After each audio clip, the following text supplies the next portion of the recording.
Hi viewers. Pawan Kalyan ముందు ఏ రాజకీయ నాయకుడు కూడా సరిపోడని చెప్పేసి నేను చాలా హార్ట్ఫుల్గా ఈ మాట అంటున్నాను.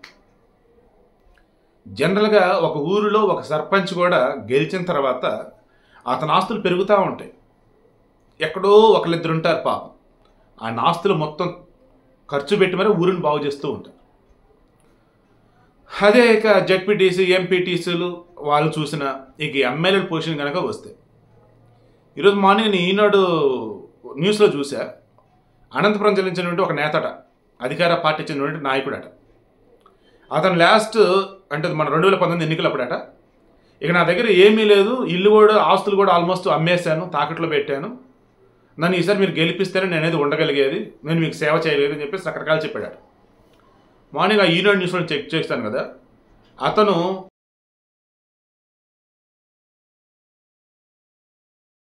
500 కోట్లు దాదాపు ఇప్పుడు సంపాదించాట. అతను, అతని అన్నదమ్ములు, ఈవెన్ వాళ్ళ నాన్న సైతం కూడా. సో వాళ్ళ పెద్ద ఫ్యామిలీ, బాగా పలుకుబడినటువంటి ఫ్యామిలీ. ఆ చుట్టుపక్కల రియల్ ఎస్టేట్ వెంచర్లు వేసిన, ఇంకేదైనా పెద్ద పెద్ద ప్రాజెక్టులు వచ్చినా వీళ్ళకి సంబంధించి వీళ్ళకి కప్పం, దట్ మీన్స్ డబ్బు లంచం కట్టే వాళ్ళు చేయాలట. వీళ్ళు ఏకంగా హైదరాబాదులో విల్లాలు, అపార్ట్మెంట్లు కుప్పలు కుప్పలు కట్టేసుకొని సంపాదించుకున్నారట. ఏది ఇదంతంటే ఒకసారి ఎమ్మెల్యేగా గెలిచి అధికారంలో ఉండబట్టి. ఇలా మీరు లెక్క తీయండి. జగన్మోహన్ రెడ్డి విషయంలో కూడా 2004 ఎన్నికలప్పుడు వైఎస్ రాజశేఖర రెడ్డి యొక్క ఎన్నికల అఫిడవిట్ చూడండి, ఆస్తులు ఎంతప్పుడు వాళ్ళవి. 2009 ఎన్నికలప్పుడు జగన్మోహన్ రెడ్డి ఎంపీగా గెలిచారు కదా, ఆ మూమెంట్ ఆయన ఎన్నికల అఫిడవిట్ ఆయన చూడండి, ఆయన ఆస్తులు ఎంత.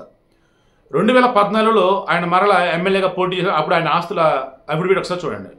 మధ్యలో ఒకసారి ఎప్పుడో బై ఎలక్షన్ అనేది వచ్చింది కదా, ఆయన కాంగ్రెస్ నుంచి బయటకు వచ్చాక అప్పుడు ఆయన ఎన్నికల అఫిడవిట్ చూడండి. జస్ట్ 2-3 సంవత్సరాల గ్యాప్ అంతే, ఏకంగా 100 కోట్లు పెరుగుతూ పోయింది. యాడ్ నుంచి ఎంత డబ్బు వచ్చింది ఏంట్రా అంటే, అదే కేసుల రూపాయలు ఇప్పుడు నడుస్తూ ఉంది. సో ఇప్పుడు అంతే ఎందుకు చెప్తున్నాను, పవన్ కళ్యాణ్ అనబడే వ్యక్తి జనసేన పార్టీ అధినేతగా ఉన్నాడు, కానీ అతను ఈరోజు ఓ రకంగా రాష్ట్ర రాజకీయాలని శాసించే పొజిషన్లోనే ఉన్నాడు. అతను కోరుకుంటే అతను జైలు నుంచి రూపాయి తీయాల్సిన అవసరం అంటే కుప్పలు కుప్పలు డబ్బు వచ్చింది అతనికి, కానీ విలువలకు కట్టుబడి రాజకీయాలు చేస్తూ ఉన్నాడు. ఈరోజు అవునన్నా కాదన్నా రాజకీయం అన్న తర్వాత నీ వెనక ఉండే వాళ్ళకి టైంకి ఫుడ్ పెట్టాలా, అందులో ఏమైనా మందు ఎవరంటే మందు దాపించాలా, లేదు అసలు మందు తాపించరా బాబు అంటే వాళ్ళకి ఇష్టమైన ఆహార పదార్థాలు ఉంటాయి, వెజ్ నాన్ వెజ్ ఇలా రకరకాలు, మళ్ళీ వాళ్ళకి మంచి అకామిడేషన్ కల్పించాలి, అండ్ వాళ్ళకి వెహికల్స్ ట్రాన్స్పోర్ట్ లైక్ 1.25 లక్షలు ఉంటాయి, మళ్ళీ నువ్వు అటు ఇటు మూవ్ అవ్వాలి, ఇలా ఇవన్నీ చూసుకుంటున్నప్పుడు ఖర్చు భారీనే ఉండేది. అందుకే మన పవన్ కళ్యాణ్ ఒకటే మాట అన్నాడు, ఎన్నికలు అన్నాక నేను జీరో బడ్జెట్ పాలిటిక్స్ అని చెప్పేసి నేను వచ్చాను, కానీ సిచ్యువేషన్ అలా లేదు, కాబట్టి ఖచ్చితంగా డబ్బు ఉండాల్సిందే, డబ్బు ఉంటేనే ఎన్నికల్లో మనం నెగ్గగలం. ఏ రకంగా అవతలోడు బీరు బిర్యానీ పెట్టి మందు ఇచ్చి మళ్ళీ వాడికి ఎక్స్ట్రా డబ్బులు ఇచ్చి నాకు ఓటేంటి రాబో అని చెప్పేసి హడావుడి చేస్తాడు అనుకుందాం, మనం ఏం చేయొద్దు.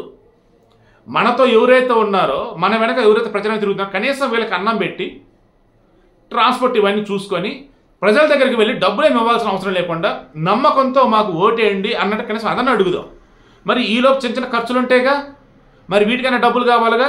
ఎన్నికల కమిషన్ కూడా ఇప్పుడు ఎన్నికల ఖర్చు కూడా పెంచింది, ఒక ఎమ్మెల్యే అభ్యర్థికి వచ్చి 45 లక్షలు అంటుంది, మరి ఆ డబ్బైనా ఉండాలి కదా అభ్యర్థి దగ్గర. అలా లేని వాళ్ళు కూడా జనసేనలో ఉన్నారు కొంతమంది, బట్ వాళ్ళు నిజాయితీ గల వాళ్ళు, వారు ఈ ఎన్నికలలో డబ్బు ఎంతైతే ఖర్చు చేయాలో, ఎంత ఖర్చు చేయాలి కాదు, వారికి ఎంతైతే డబ్బు అవసరం అది నేను ఇస్తా అన్నట్టుగా నాకున్న సమాచారం మేరకు రేపు జనసేన తరఫున ఎంతమంది అభ్యర్థులు అయితే ప్రకటిస్తారో వారిలో ఫైనాన్షియల్ గవర్నెన్స్ వీక్గా ఉంటే పవన్ కళ్యాణ్ వారికి పర్ హెడ్ 20 లక్షల రూపాయలు ఇవ్వబోతున్నట్టు మనకు తెలుస్తూ ఉంది.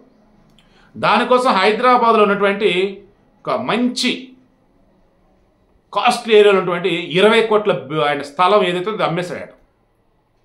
ఆయన సినిమాల మీద చూస్తున్న డబ్బు ఏదైతే రెమ్యూనరేషన్ దాన్ని పార్టీకే పెడుతున్నాడు, అది కూడా మనం రీసెంట్గా చెప్పున్నాడు. అండ్ 10 కోట్లు రేసి పార్టీ ఫండ్ ఇచ్చున్నాడు. గతంలో పార్టీ ఫండ్స్ వస్తుండే, ఇప్పుడు రావట్లా.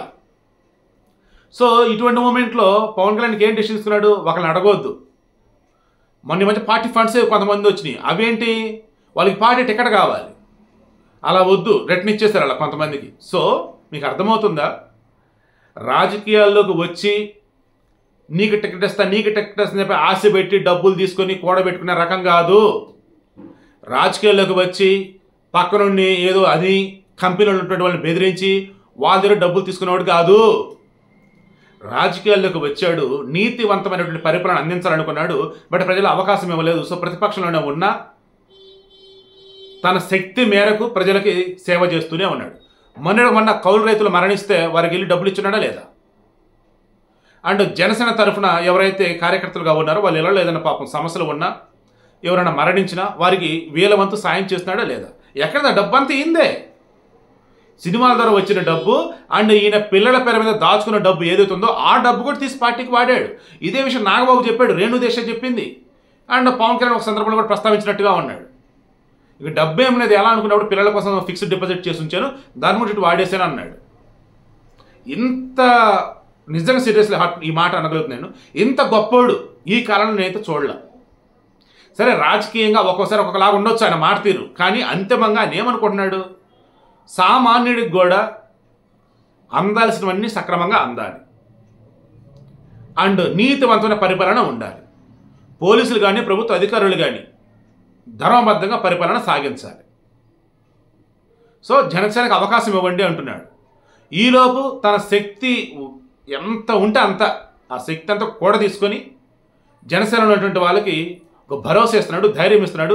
ఈ ఒక్కసారిగా నేను చెప్పింది వినండి, వాళ్ళు వీళ్ళు మిమ్మల్ని రెచ్చగొడతారు, రెచ్చిపోవద్దు, నన్ను నమ్మండి. మనం తక్కువ సీట్లు తీసుకున్నామని అసలు మైండ్లోకి రానివ్వకండి. ఎన్ని సీట్లు తీసుకున్నామో అన్ని సీట్లు మనం గెలిచి కనుక చూపిస్తే అప్పుడు మనం ఏదైనా చేయగలుగుతాం. ఏ రకంగా? అది ఏ మంత్రి పదవైనా కావచ్చు, అవసరమైతే సీఎం అయినా కావచ్చు. తద్వారా రాష్ట్రానికి చేయాల్సిన మంచి చేయొచ్చు. ఫుల్ క్లారిటీతో ఉన్నాడండి. ఇటువంటి మనిషిని కూడా పట్టుకొని కొంతమంది ఎంత దారుణంగా మాట్లాడుతున్నారండి. ఆ వైసీపీలో ఉన్న వాళ్ళు అంటారు కాపులను తాకట్టు పెట్టాడు, కాపులను మోసం చేశాడని చెప్పేసి. నిజంగా కాపులంతా ఈయన పక్కన ఉంటే 2019లో ఎన్ని సీట్లు వచ్చేవండి? బ్రహ్మాండంగా వచ్చేవి. ఒకళ్ళు ఇప్పుడు ఉన్నారని అనుకుందాం. ఆయన పార్టీ పెట్టింది కాపుల కోసం, అందరి కోసం కదా, అందరూ కలుపుకొని వెళ్ళాలి కదా. అండ్ ఇప్పుడు ఈ కాపు నాయకులు కనుక ఈయనతో కనుక ఉంటే బలంగా పోరాడితే పోయేదేమీ లేదు, బానిస సంఖ్యలు తప్ప అనేది నిరూపిస్తాడు. ఏ రకంగా? జీ హుజూర్ అంటూ జగన్ దగ్గర కొంతమంది కాపు నాయకులు ఉంటా ఉన్నారు. మొన్న కాపుల నుంచి ముఖ్యమంత్రి అయితే మాకు సంతోషమే, కానీ ముఖ్యమంత్రి అర్హత ఉన్న వాళ్ళు ఎవరూ లేరు, అందుకే జగనే మాకు సీఎం అని నిస్సిగ్గుగా చెప్పినటువంటి వాళ్ళు ఈ వైసీపీ వాళ్ళు. అటువంటి వాళ్ళని నమ్ముతారు? ఒకసారి మీరు ఆలోచించుకోండి. ఈ ఒక్కసారి కనుక పవన్ కళ్యాణ్ నమ్మి ఆయనతో కనుక కాపు నాయకులు కావచ్చు, కాపు ప్రజలు కావచ్చు, అదేవిధంగా జనసేనని నమ్మి అన్ని వర్గాల వారు, అన్ని కులాల వారు, అన్ని మతాల వారు కనుక నడిస్తే, పవన్ కళ్యాణ్ కోరుకునే విధంగా 24 సీట్లలో 3 ఎంపీ సీట్లు కనుక గెలిస్తే ఖచ్చితంగా తాను ఈ రాష్ట్రానికి ఇంకా ఎంత చేయగలడో అంతకు మించి చేస్తాడు. కేంద్రం నుంచి నిధులను తీసుకురావడం సక్సెస్ అవుతాడు. అన్నింటిగా మించి మనం కోరుకున్న గొప్ప పరిపాలన మన కళ్ళ ముందే కనిపించేలా చేస్తాడు. నో డౌట్ అందులో. సీరియస్ మళ్ళీ చెప్తున్నా, ఎప్పుడైనా పురాణ ఇతిహాసాల్లో కథల్లో విన్నా, తన దగ్గర ఉన్నదంతా కూడా తీసుకొచ్చి ప్రజల కోసం ఖర్చు పెట్టాడు, ప్రజాసేవలోనే తను లీనమైపోయి ఉన్నాడు, తనకు అంటే ఏం మిగిల్చుకోలేదని. ఇదిగో ఇప్పుడు మళ్ళీ పవన్ కళ్యాణ్ విషయంలో అటువంటిది నేను చూస్తూ ఉన్నా. తనకంటూ ఏం లేదు, అంత ప్రజల కోసమే, పార్టీ కోసమే. ఒకవేళ ఏదైనా ఉంటే ఒక ఇల్లు ఉండొచ్చు, పిల్లలకంటే కనీసం చిన్న చితకు ₹1 ఉండాలి కాబట్టి కొంచెం అలా ఉంచుండొచ్చు. ఇక ఆల్మోస్ట్ మొత్తం కూడా తీసుకొచ్చి ఇక్కడే పెడుతూ ఉన్నాడు. ఒక్క రాజకీయ నాయకుడు కానీ, ఒక సినిమా నటుడు కానీ ఇలా ఈ రకంగా ప్రజల కోసం ఖర్చు పెడుతూ, పార్టీ కోసం ఖర్చు పెడుతూ, అని తన పార్టీలో ఇప్పుడు ఎవరైతే అభ్యర్థులుగా నించుంటున్నారో వారికి కూడా తన వంతు ₹20 లక్షల ఇవ్వబోతున్నాడు అంటే ఇంతకు మించిన గొప్పడు ఎక్కడ ఉంటారో ఒకసారి మీరే చెప్పండి.